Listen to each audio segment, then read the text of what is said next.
Welcome into Bengals Breakdown. I am Tom Downey. Here's what's coming up on today's show. We'll talk some Tee Higgins trade buzz for the Bengals and free agency rumors, some potential targets with free agency set to get underway in really about a week once the legal tampering period gets going.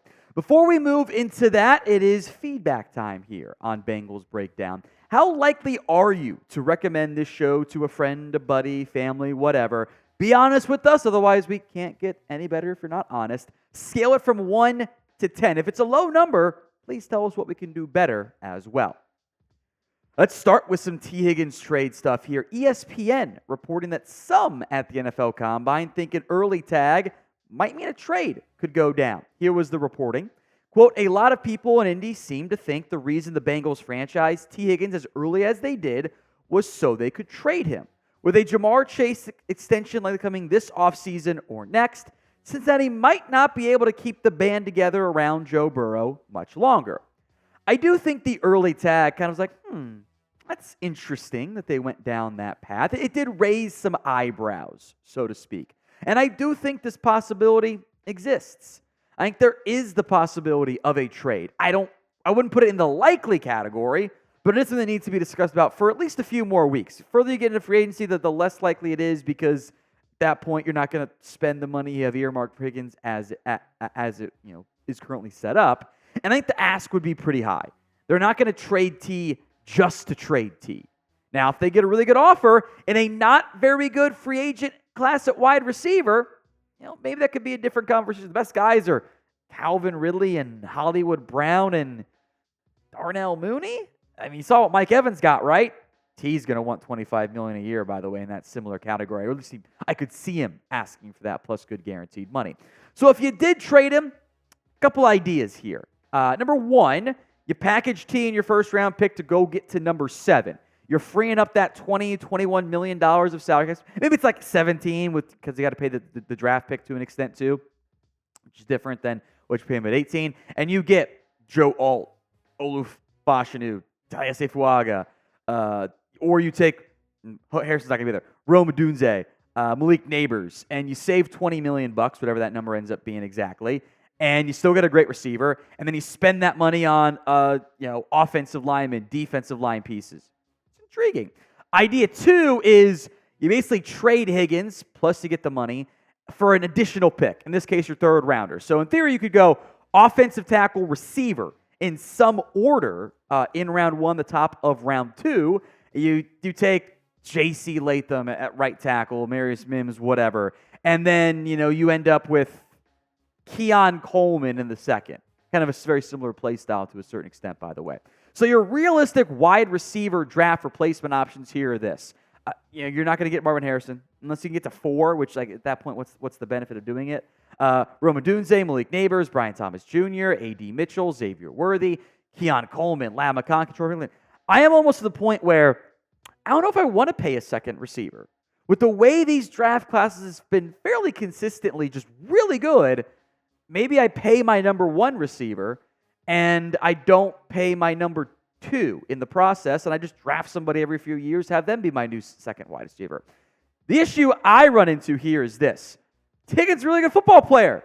You're going to miss him if you move on from him. So would you trade Tee Higgins, knowing the various pros and cons involved here? Y for yes, N for no in the comments. Let's talk free agency here. Christian Wilkins, not expected to be franchise tagged by the Miami Dolphins, making him a free agent. And this is a player I am very, very interested in, since I have my doubts about Justin Madubuike and Chris Jones making it to the open market. Wilkins becomes the next best piece along that defensive line. 65 tackles, 10 TFLs, 9 sacks. He offers you really good run stopping from that more typical 3-technique style role and can offer you some pass rush juice. Now, you figure out what you do with B.J. Hill as part of this. Maybe he becomes a cut candidate in that stage if you do get Wilkins to make the money work a little bit easier. But you could bring back DJ Reader, and you're getting a top 10, 15, whatever the market ends up looking like, defensive tackle. I would love to get him. I think this would be a great addition for the Bengals and would really solidify one of their biggest holes up front. You're getting an impact stud defensive tackle. fills your biggest need, allows you to go elsewhere in the draft, not have to take a DT in the first 2 rounds necessarily. It would help your defensive line in a significant way. It's just going to be expensive. Obviously, Chris Jones, we'll leave him on there for now as a reference point, but he's going to jump up this list to maybe 28, 27, somewhere in that range. Wilkins might be wanting $24 million per year. It's a lot of money to pay for a defensive tackle when you're paying Tee Higgins 21. You have the funds available, but I could also see them going a Danico Autry, which would also be a really good pickup by Cincinnati. Now, we will have updates for you all free agency long. Do not miss out. Hit that sub button right now at youtube.com/BengalsTV. Let's talk Tyron Smith here to the Bengals. Sports Illustrated explored this idea. My guy James Rapino over there. On Tyron Smith, who will hit free agency. Despite missing a bunch of time in recent years, Tyron Smith, when healthy, is a damn good football player who has played both left side and briefly last year, played some on the right side. I would argue to a certain extent he's probably better on the left, and that's one of my 2 big issues here. Player-wise, he is better than Jonah Williams, and he might cost you a little bit less because he's not as young. He's older and has only a little bit left in the tank, and certainly get the vibe he's going to go ring hunting this year. Not that I can blame him, by the way. The other issue here, and it's why the Cowboys' offer, as near as I can gather, was fairly low, relatively speaking. Injuries. He only missed 4 games last year. That was valuable. He's missed 13, 6, 14, and at least 3 games for 8 straight years. So you're paying Tyron Smith knowing at your core, deep down in your bones, in your guts, he's going to miss time. And last year was maybe an outlier year at this stage of his career. He was a very young player when he entered the NFL, in his 20s, at 20, I should say. Wasn't even 21 yet, I don't believe. And the body has taken a beating. And the Cowboys got a practice plan, though. Don't practice during the week, play in the game. It was pretty darn good. I just don't know if he's the right money fit, age fit, and even does he want to play right tackle. He's probably going to want to go somewhere he's a left side player. So, worth mentioning. Wouldn't get my hopes up, though. Name a free agent who you guys want to see the Bengals sign. Go down where else but the comments section. Tight end, back on the menu here. Noah Fant was the top free agent target for the Bengals, according to ESPN, and I totally get where they are coming from. Here's what ESPN wrote on pitching Fant and the Bengals.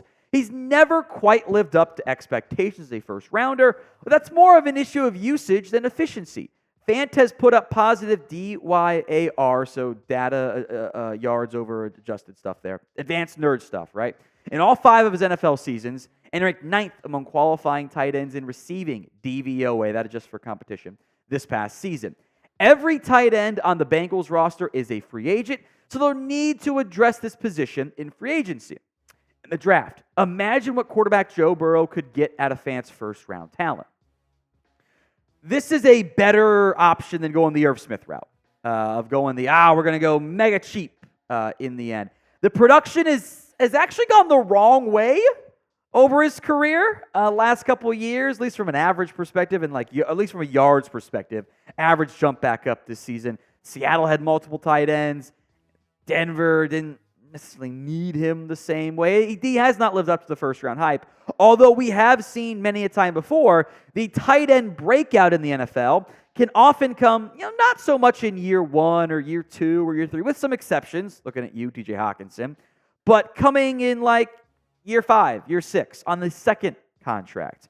And that might be what you're banking for Fant. Would he want to take the cheap 1-year prove-it deal? Maybe. But in a not great tight end class and a more limited draft class beyond the top couple guys, he could get a little bit more money than even someone like Hunter Henry, who I think is a more polished player right now. But make no mistake, the Bengals organization must do stuff at tight end. Hudson, Sample, Irv Smith, Mitchell Wilcox are all free agents. You could even bring back Hudson and Sample and Wilcox again on basically vet minimum deals. I don't think Irv Smith's going to come back.